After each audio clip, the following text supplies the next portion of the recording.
vaticanocatólico.com. Me gustaría hablar del libro de Benedicto XVI, Jesús de Nazaret, segunda parte, desde la entrada en Jerusalén hasta la resurrección. Este libro ha sido muy noticiado recientemente. Se publicó hace unos meses. Contiene masivas herejías, que es lo que vamos a discutir. Una versión traducida del artículo escrito originalmente en inglés por el hermano Pedro Diamond se podrá encontrar en la descripción de este video, donde encontrará un link para el caso que usted quiera seguirme mientras leo las citas. El autor hace mención de que este es el 27º libro de Benedicto XVI que él ha leído y nos dice que este puede ser el más herético. Bueno, esta es una discusión importante porque si bien que se han difundido ciertos fragmentos controversiales del libro en los medios de comunicación, ¿no? Los comentarios de esos extractos no señalan el punto principal y por supuesto pasan de alto las herejías. La mayoría de las veces ellos no muestran las demás herejías que contienen este libro, así que iniciemos con la primera herejía, que es Benedicto XVI critica el Evangelio de San Mateo y rechaza su exactitud histórica. Esta debe ser una de las peores herejías de Benedicto XVI hasta el presente. Benedicto XVI comenta sobre las palabras de Mateo capítulo 27, versículo 25, donde se relata que cuando se pidió la muerte del Señor Jesucristo, todo el pueblo contestó diciendo: caiga su sangre sobre nosotros y sobre nuestros hijos. Entonces él hace el siguiente comentario, que se encuentra en la página de 218 de Ediciones Encuentro. Dice, cito, el óklos, que significa multitud del pueblo en griego, el óklos de Marcos se amplía en Mateo con fatales consecuencias, pues habla del pueblo entero, atribuyéndole la petición de que se crucificara a Jesús. Con ello, Mateo no expresa seguramente un hecho histórico. ¿Cómo podría haber estado presente en ese momento todo el pueblo y pedir la muerte de Jesús? La realidad histórica aparece de manera notoriamente correcta en Juan y Marcos. Fin de cita. Increíble, ¿no creen? Benedicto comenta sobre las palabras de Mateo 27-25, donde dice, y todo el pueblo contestó diciendo, caiga su sangre sobre nosotros y sobre nuestros hijos, y él dice que ello no fue un hecho histórico. Dice que está incorrecto, y lo critica como algo de fatales consecuencias. Esta es una terrible herejía, simplemente es un rechazo de la indefectibilidad de la Sagrada Escritura, es una negación de la revelación divina y de la fe católica, y la razón de por qué él hace esta asombrosa declaración es simplemente porque, como su libro deja claro, él quiere exonerar a los judíos de cualquier culpa por la muerte de Jesucristo, como lo veremos cuando consultemos otros pasajes. Es importante señalar que algunos medios de comunicación han comentado que lo que dice Benedicto XVI sobre las palabras caiga su sangre sobre nosotros y sobre nuestros hijos, que no es una maldición, sino que una bendición, porque dice que la sangre de Cristo no puede ser una maldición. Pero ello ni siquiera es el punto principal. La más destacada es lo que acabamos de ver, donde dice Benedicto XVI que este versículo relatado por el Evangelio de San Mateo no expresa seguramente un hecho histórico. De hecho, él no puede explicar este versículo porque dice que todo el pueblo pidió su muerte, y todo el pueblo contestó diciendo caiga su sangre sobre nosotros y sobre nuestros hijos. Y como él no sabe cómo justificar esta explicación torcida que él hace a esto, simplemente dice que no es un hecho histórico, lo cual es muy del agrado de los judíos.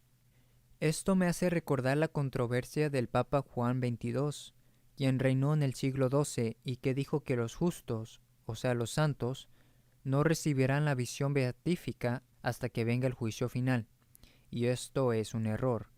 Él estaba equivocado, pero por decir eso él no era hereje, porque este punto todavía no había sido definido dogmáticamente hasta que el Papa Benedicto XII, sucesor inmediato de Juan XXII, lo hizo en Benedictus Deus el año 1336. Por tanto, Juan XXII estaba equivocado. Aquello era una gran controversia en su época porque era contrario a lo que la tradición teológica ya había aceptado respecto a los justos fallecidos. Lo cierto es que los justos reciben la visión beatífica inmediatamente después de haber purgado de lo que sea necesario, sin que deban esperar hasta el fin del mundo. Entonces, a lo que quiero llegar con esto es que en aquella época ello era una gran controversia, porque aún no se había definido dogmáticamente, ¿verdad? Pero ustedes se pueden imaginar qué hubieran dicho los católicos de esa época si un supuesto papa no solamente criticara el Evangelio de San Mateo, sino que abiertamente negara que haya sido un hecho histórico diciendo, ¿con ello Mateo no expresa seguramente un hecho histórico? Esta es una de las peores herejías de Benedicto XVI. Hay ciertas herejías que llegan al nivel más alto, y esta es una de ellas.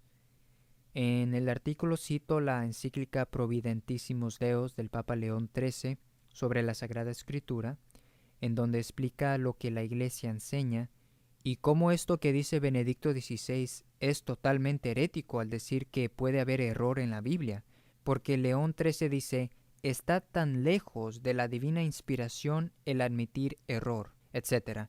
Entonces, está claro que esta es una horrible herejía. También citamos al Papa Benedicto XV en su encíclica sobre el mismo tema. La siguiente herejía de Benedicto XVI es que él enseña la justificación por la sola fe. Usted podrá ver toda la cita en el artículo, ya que aquí voy a indagar solo las partes más importantes. Dicen las páginas 275 a 276, cito, si debemos decir por un lado que con esta exhortación Pablo no cede a ninguna forma de moralismo y no desmiente para nada su doctrina acerca de la justificación mediante la fe y no por las obras, por otro queda claro que con esta doctrina de la justificación no se condena al hombre a la pasividad. Fin de cita. Entonces vemos que Benedicto XVI habla de San Pablo diciendo su doctrina acerca de la justificación mediante la fe y no por las obras. Esto significa que Benedicto XVI cree y enseña que San Pablo cree y enseña que la justificación es mediante la fe y no por las obras. Esto es protestantismo. La justificación es por la fe y obras, como se nos ha enseñado en la doctrina católica. Ello está definido dogmáticamente.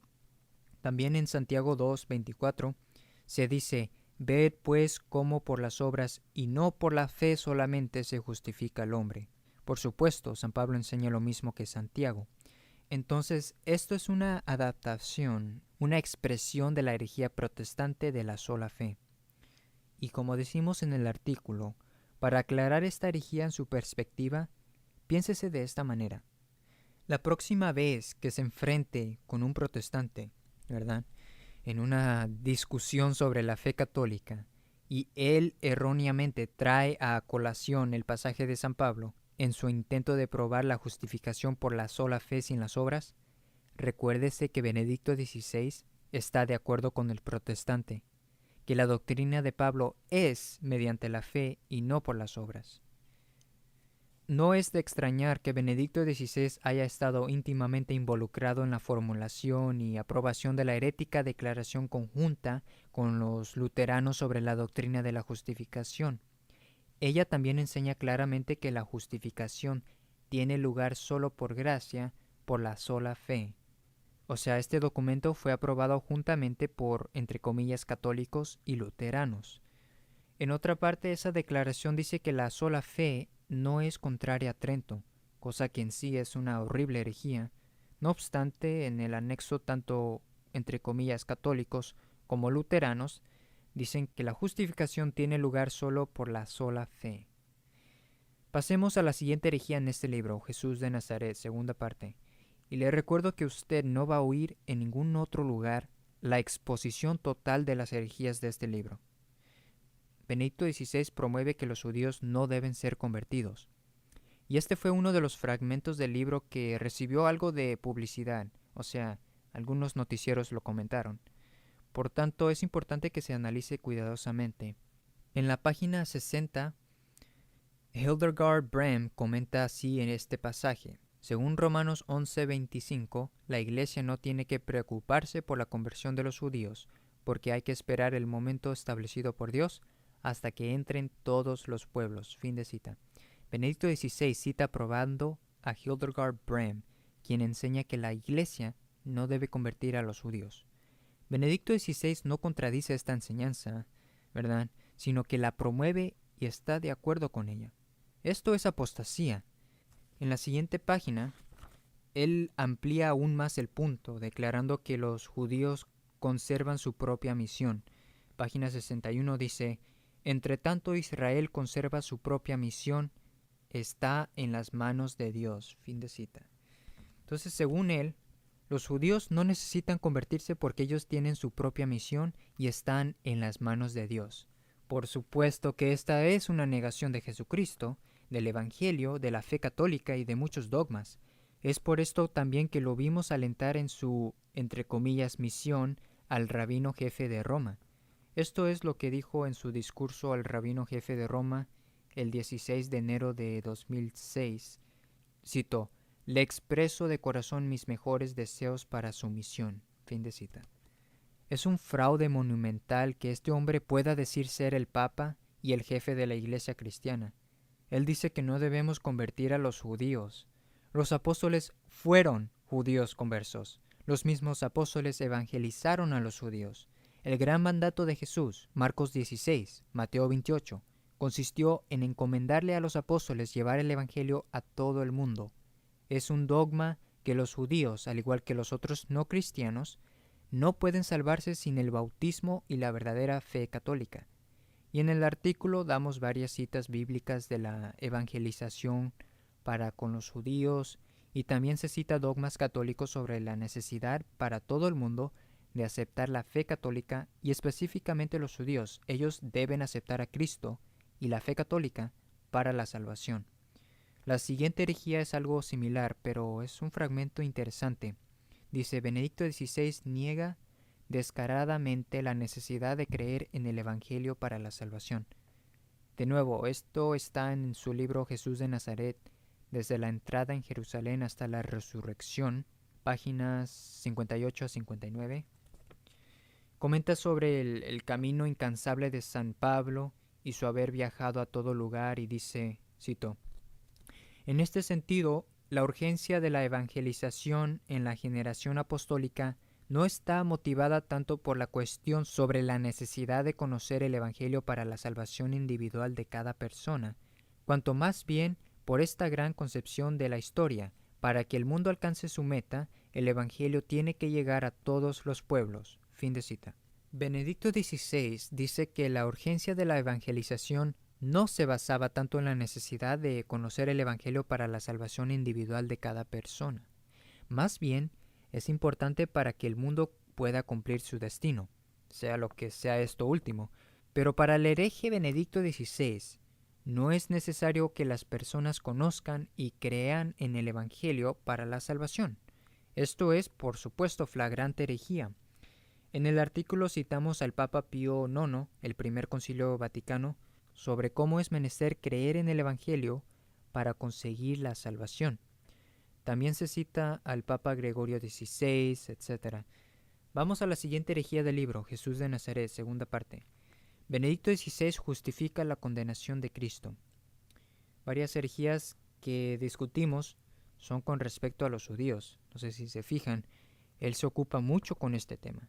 En la página 199 explica cómo los fariseos estaban reunidos y tramaban la muerte de Jesucristo, y dice que dos grupos dominantes en el judaísmo en tiempos de Jesús, aunque hubiera discrepancias entre ellos sobre muchos puntos, su preocupación común era: vendrán los romanos y nos destruirán el lugar, o sea, el templo. Uno estaría tentado de decir que el motivo para proceder contra Jesús era una preocupación política, en la cual concordaban tanto la aristocracia sacerdotal como los fariseos. Con todo, hay que ser cautelosos a la hora de condenar a la ligera la perspectiva puramente política propia de los adversarios de Jesús. Fin de cita. Benedicto XVI claramente intenta exonerar a quienes fueron responsables por la muerte de Jesús. de nuestro Señor Jesucristo, y específicamente quitarles la culpa a los judíos. Esto contradice varios pasajes bíblicos, tales como Hechos 3, y también en el artículo cito a Inocencio II, condenando los errores de Pedro Abelardo. Uno de estos errores condenados es que no pecaron los que crucificaron a Cristo por ignorancia, y cuanto se hace por ignorancia no debe atribuirse a culpa. Entonces esto está condenado. La siguiente herejía de este libro, Benedicto XVI, dice que los judíos no mataron a Jesús. En la página 217 comenta sobre el Evangelio de San Juan. Cito: según Juan, son simplemente los judíos, pero esta expresión de Juan no indica en modo alguno el pueblo de Israel como quizás podría pensar el lector moderno, y mucho menos aún comporta un tono racista. Con ella designa la aristocracia del templo. Fin de cita. Este es otro decidido esfuerzo del antipapa Benedicto XVI, el hombre que lleva la estrella judía de David en su mitra, para reescribir el Evangelio y excusar a los judíos. Su enseñanza constante a favor de los judíos es consistente con quien lidera la falsa iglesia judía del anticristo, la secta del Vaticano II. La revelación divina, sin embargo, es clara al decir que los judíos fueron los responsables por la muerte de Cristo. Por ejemplo, 1 Tesalonicenses 2, 14, 15, particularmente dice que los judíos de aquellos que dieron muerte al Señor Jesús, a los profetas y a nosotros nos persiguen. También Hechos 10, 39 enseña lo mismo, y también en Hechos 2. Y al tratar de su explicación, Benedicto XVI hace lo que sea para quitarles la culpa a los judíos como responsables por la muerte de Cristo. Admite que el Evangelio de San Marcos, el círculo de los acusadores, se amplía. Sin embargo, él aún encuentra manera para no culpar a los judíos. En las páginas 217 a 218 dice que en Marcos el círculo de los acusadores se amplía. En cualquier caso, no indica al pueblo de los judíos propiamente dicho. Fin de cita. Y habla de esta palabra oklos, que significa muchedumbre de personas, y no el pueblo judío. La siguiente herejía que vamos a analizar es sobre cómo Benedicto XVI cuestiona la autenticidad del capítulo 2 de los Hechos de los Apóstoles. En la página 298, Jesús de Nazaret, segunda parte, comenta de Hechos capítulo 2. Cito: Pedro presupone a David como el orante originario de este salmo, y ahora puede constatar que en David no se ha cumplido esta esperanza. No es necesario discutir aquí sobre si este discurso es de Pedro o fue redactado por otro, y por quién, como tampoco sobre cuándo y dónde fue compuesto exactamente. Cualquiera sea la razón, se trata de un tipo antiguo de anuncio de la resurrección, cuya autoridad en la Iglesia de los inicios se demuestra por el hecho de que se lo atribuyó a Pedro mismo y fue considerado el anuncio original de la resurrección. Fin de cita. Dice bien claro que él no sabe si este discurso puede atribuirse a San Pedro en capítulo 2. Dice: cualquiera sea la razón, el anuncio original de la resurrección. Esto es, de nuevo, una negación de la enseñanza de la Iglesia con respecto a la Sagrada Escritura. Esto es modernismo y herejía. El capítulo 2 de los Hechos de los Apóstoles contiene el sermón de San Pedro el día de Pentecostés, uno de los discursos más importantes en la historia de la Iglesia. Además, es interesante que el 1 de julio de 1933 la Pontificia Comisión Bíblica respondió a una pregunta respecto a Hechos 2, 24 a 33, el mismo pasaje que se está mencionando aquí y que Benedicto XVI niega o pone en duda. La respuesta declaró que ni siquiera está permitido interpretar las palabras de Salmo 15, versículos 10 a 11, citados por San Pedro en Hechos 2, 27, que no sea sobre la resurrección de Jesucristo.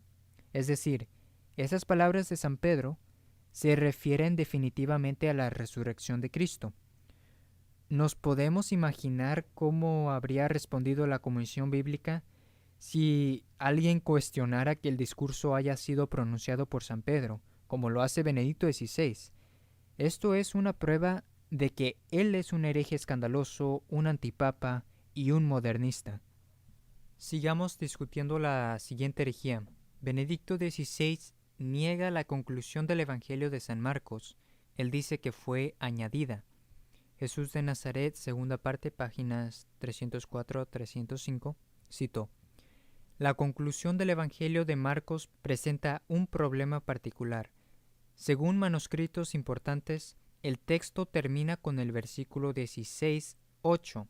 En el siglo II se ha añadido un relato sintético en el que se recogen las más importantes tradiciones sobre la resurrección, así como la misión de los discípulos de predicar por todo el mundo. Marcos 16, versículos 9 a 20. Fin de cita. Según Benedicto XVI, todo lo dicho a partir de San Marcos 16:9 a San Marcos 16:20 no es parte de la Biblia. Él excluye esta sección importante que trata con lo que dijo Jesucristo: id por todo el mundo y predicar el Evangelio a toda criatura. El que creyere y fuere bautizado se salvará, mas el que no creyere se condenará. Y los versículos que siguen. Benedicto XVI dice que eso no es parte del Evangelio original de San Marcos. El hecho que haya habido diversas opiniones en manuscritos antiguos con respecto a San Marcos 16 es algo irrelevante. En la iglesia primitiva hubo también disputas acerca de qué libros constituían la escritura canónica. Sin embargo, una vez que la iglesia confirmó la autenticidad del Evangelio de San Marcos de principio a fin, como se ha creído siempre en la Iglesia Católica, esta declaración de Benedicto XVI es herejía. De hecho, es interesante tener en cuenta que el Primer Concilio Vaticano incorporó dogmáticamente en su decreto infalible el mismo extracto del Evangelio de San Mateo, precisamente el mismo que niega Benedicto XVI.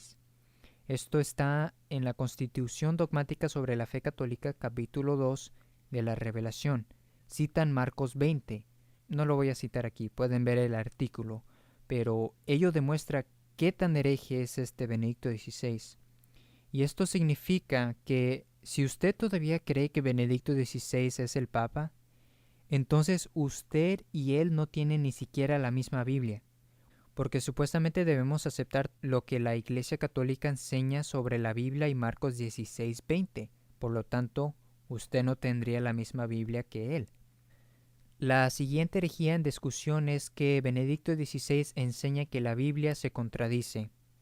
Página 129, cito: el problema de la datación de la última cena de Jesús se basa en las divergencias sobre este punto entre los evangelios sinópticos por un lado y el Evangelio de Juan por otro. Fin de cita.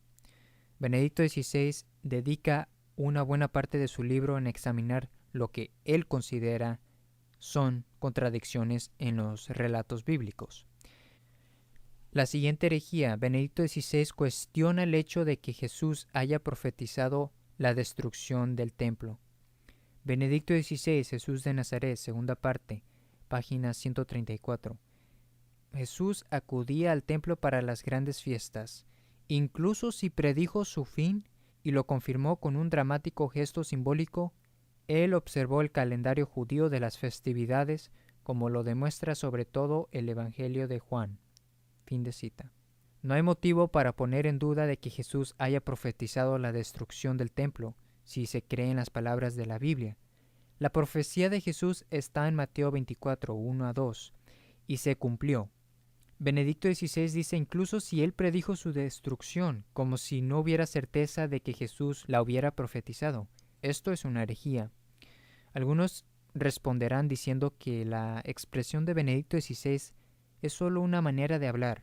Todo lo contrario, como ya lo he dicho, su libro está lleno de detalladas discusiones que cuestionan la veracidad y precisión histórica de los acontecimientos relatados en el Nuevo Testamento.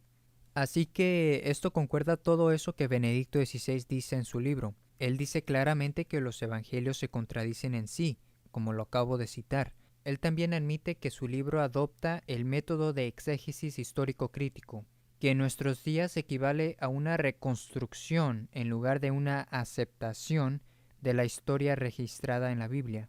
Esta es una manera modernista para examinar las Sagradas Escrituras y tiene ideas heréticas.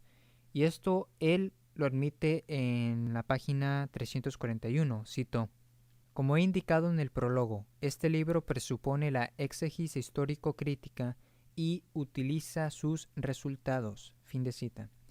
Continuemos con la siguiente herejía de cómo él compara blasfemamente la perfección de Cristo y el cumplimiento de la expiación en su oración al Padre Eterno, Juan 17, a cómo el judaísmo se redescubrió a sí mismo después de la destrucción del templo. En su libro, Benedicto XVI señala correctamente cómo la oración de Jesús al Padre en Juan 17, conocida hoy día como su oración sacerdotal, corresponde a la oración del sumo sacerdote en el día de la expiación del Antiguo Testamento, y hace esta conexión en la página 97, cito: la estructura del rito descrito en Levítico 16 es retomada precisamente en la oración de Jesús. Así como el sumo sacerdote hace la expiación por sí mismo, por la clase sacerdotal y por toda la comunidad de Israel, también Jesús ruega por sí mismo, por los apóstoles y finalmente por todos los que después creerán en él. Fin de cita. Benedicto XVI dedica algunas páginas en las que establece que la oración sacerdotal de Jesús es el cumplimiento divino del ritual y tipo bíblico del Antiguo Testamento. En Cristo ha llegado el verdadero sumo sacerdote. Sin embargo, más adelante Benedicto XVI compara la perfección de Jesús y el cumplimiento de la expiación en el Antiguo Testamento a cómo el judaísmo se redescubrió a sí mismo después de la destrucción del templo y la finalización de su culto. Página 90 del libro, cito: esta verdad purificadora y santificadora es, en último análisis, Cristo mismo. O sea, habla de cómo Cristo es el cumplimiento de la expiación. Tras el fin del templo, también el judaísmo ha tenido que buscar por su parte una nueva interpretación de las prescripciones cultuales. Fin de cita. Lo que dice aquí es que así como Cristo cumplió lo que se hacía y estaba prefigurado en el Antiguo Testamento, de la misma manera, tras el fin del templo y su culto, el judaísmo ha tenido que redescubrirse. Esto significa que esta búsqueda es comparable y por lo tanto tiene la misma validez con la perfección de Jesús y el cumplimiento del día de expiación del Antiguo Testamento. Esto es herejía, blasfemia y apostasía. En otras palabras, para él, o sea, para Benedicto XVI, el judaísmo moderno es comparable y por lo tanto válido con las acciones, religión y realización divina del Salvador. Lo contrario a lo que ha enseñado siempre la Iglesia, puesto que ya no hay futuro para el judaísmo porque cuando fue destruido el templo, ello fue una señal de que esa religión había terminado y todos los verdaderos judíos iban a ser incorporados en la alianza universal del Salvador. Ya no hay más futuro. Aún así, Benedicto XVI enseña que sí tienen futuro y que es comparable con la manera que Jesús cumplió del Antiguo Testamento. La siguiente herejía. Benedicto XVI se alegra que se haya escrito un libro para reflejar las creencias del protestantismo y que se complementa con su libro. Esto se encuentra en el prólogo, páginas 5 a 6. Cito: también ha sido para mí un motivo de alegría que el libro haya ganado en este tiempo, por decirlo así, un hermano ecuménico en la voluminosa obra del teólogo protestante Joaquín Ringleven. Y dice que quien lea los dos libros notará la gran diferencia en el modo de pensar y en los planteamientos teológicos determinantes, en los que se manifiesta concretamente la distinta procedencia confesional de los dos autores. Si bien con enfoques dispares, es la misma fe la que actúa. Fin de cita. Entonces, Benedicto XVI se alegra de que un hereje publique un libro que refleja las creencias heréticas del protestante, y además promueve este libro herético. Y también dice que los protestantes tienen la misma fe. Esto es una herejía manifiesta. En nuestro artículo citamos al Papa León XIII, Satis Conitum, que señala que aquel que no está en la iglesia no guarda la fe del Padre y del Hijo. Siguiente herejía es Benedicto XVI sutilmente enseña que el hombre es Dios. Si bien esto está lejos de ser el pasaje más significativo o problemático de su libro, vale la pena señalarlo. Páginas 233 dice: en Jesús aparece lo que es propiamente el hombre. Eso no es cierto. En Jesús es el Dios hombre quien se manifiesta, así que eso es algo digno de notar. Siguiente, Benedicto XVI aprueba las palabras por todos en la consagración. Esto está en la página 161. Y el motivo por qué quise incluir esto era porque hay algunos que dicen que Benedicto XVI se opone a la traducción por todos. No, señor, él dice aquí que Joaquín Jeremías trata de probar que la palabra muchos se debería traducir por todos. Esta tesis se impuso rápidamente y luego dice: derramada por vosotros y por todos. Así oyen hoy los fieles en muchos países las palabras de Jesús durante la celebración eucarística. Fin de cita. Así que él las aprueba. Él está de acuerdo con ello. Esto es herejía, es blasfemia, porque Jesús no dijo todos, sino que dijo por vosotros y por muchos. Esto es maldad. La siguiente herejía que quiero discutir. Benedicto XVI enseña en la página 72 que Jesús acogió a la humanidad entera y a toda carne. Cito: y el Jesús que retorna no se despoja en modo alguno de su humanidad. El descenso tenía la finalidad de aceptar y acoger la humanidad entera, y el retorno junto con todos la vuelta de toda carne. Fin de cita. Benedicto XVI dice esencialmente que Jesús acoge toda carne. Esto es la salvación universal. Esto alude a la enseñanza herética de Juan Pablo II que decía que Cristo se unió con cada hombre, y de hecho Juan Pablo II enseñó que el Hijo de Dios se hizo cada hombre. Y explícitamente lo dice en su encíclica sobre el Espíritu Santo 1986, numeral 50. Dijo que la encarnación de Dios Hijo significa asumir la unidad con Dios con todo lo que es carne. La siguiente herejía. Benedicto XVI enseña en la página 191 que todos los hombres tienen filiación divina. Cito: pero este yo ha acogido en sí la oposición de la humanidad y la ha transformado, de modo que ahora todos nosotros estamos presentes en la obediencia del Hijo, hemos sido incluidos dentro de la condición de hijos. Fin de cita. Esto es falso porque solo aquellos que están incorporados a la verdadera Iglesia y a la verdadera fe de Cristo reciben la filiación divina. Esto es dogma de fe. La siguiente herejía. Benedicto XVI promueve en todo su libro las herejías de evolución teológica y física.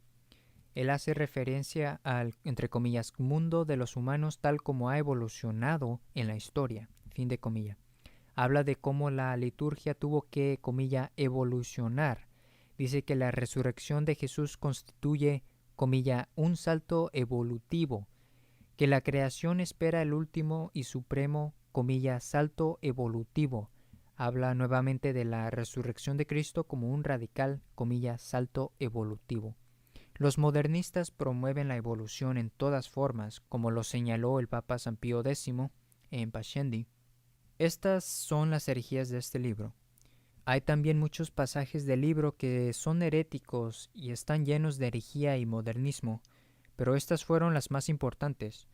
De todos los libros escritos por Benedicto XVI que el hermano Pedro Daimen ha estudiado, un total de 27, este libro es quizás el más herético y definitivamente se encuentra en el top de los 3 primeros más heréticos.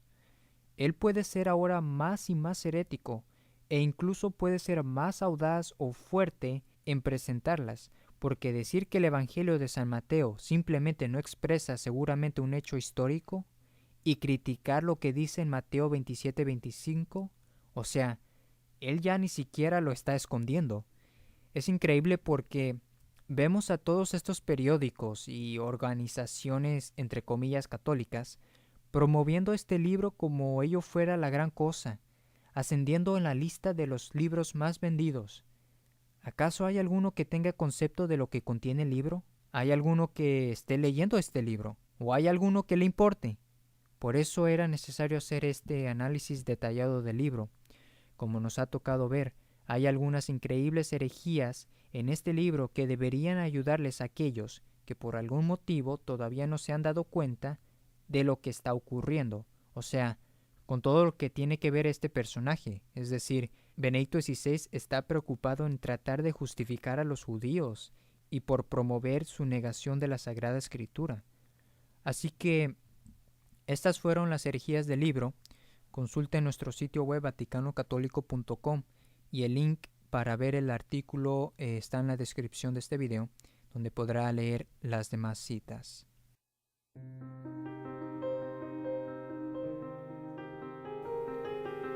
Un hereje no puede ser un papa válido. Es un hecho probado que Ratzinger, ahora Benedicto XVI, es un hereje no católico. La Iglesia Católica enseña que un hereje no puede ser válidamente elegido papa, puesto que un hereje no es un miembro de la Iglesia Católica. Ratzinger, quien ahora es Benedicto XVI, es un antipapa no católico cuya elección fue totalmente nula e inválida.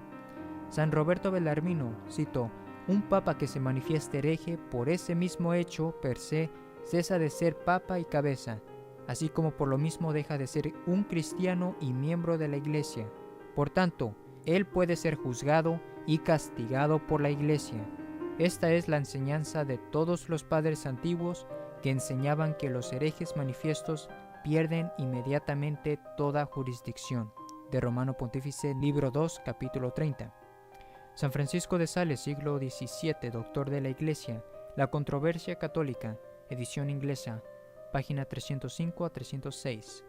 Ahora, cuando él, el Papa, es explícitamente hereje, cae ipso facto de su dignidad y fuera de la Iglesia. La Enciclopedia Católica enseña lo mismo sobre las elecciones papales, 1914, volumen 11, páginas 456. Cito: desde luego, la elección de un hereje, de un cismático o de una mujer como papa será nula e inválida.